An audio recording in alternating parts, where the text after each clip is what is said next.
Hello, আসসালামু আলাইকুম viewers. সকালে নাস্তার সাথে তৈরি করে নিয়েছি এই মজাদার লাচ্ছা সেমাই। আর লাচ্ছা সেমাইটা আসলে কিভাবে রান্না করলে বেশ কিছুক্ষণ ধরেই তার রসটা দুধটা থাকে এবং খেতে ভালো লাগে, চলেন দেখে নেওয়া যাক। প্রথমে একটা ডিশ নিয়ে নিলাম, দুধ জাল দিয়ে নিয়েছি।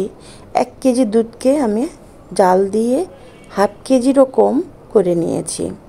ঘন বা একটু গাঢ় স্বাদের দুধ দিয়ে যে কোনো জিনিস রান্না করলেই মজা লাগে।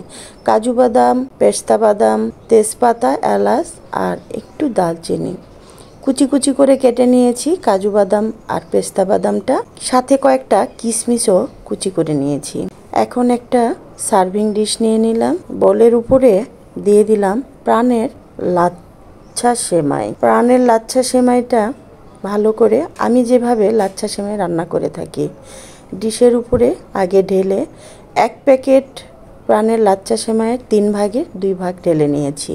সমান করে বলটার মধ্যে দিয়ে দিলাম। এর সাথে অ্যাড করে দিলাম সেই কেটে রাখা পেস্তা বাদাম, কাজু বাদাম, 2-1টা মশলা, আগেই বলেছি এলাচ, দারচিনি আর তেজপাতা, সব সহকারে ভালো করে মিশিয়ে নিয়েছি।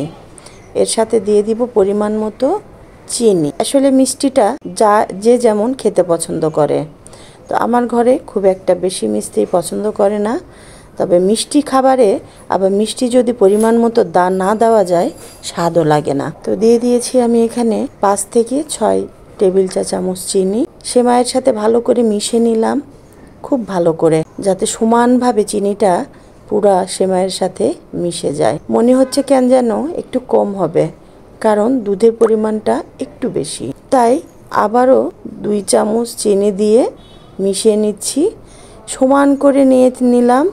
এরপরে এর সাথে অ্যাড করব একটু ঘি। আসলে প্রাণের লাচ্ছা সেমাইটা ঘি দিয়েই কিন্তু ভাজা।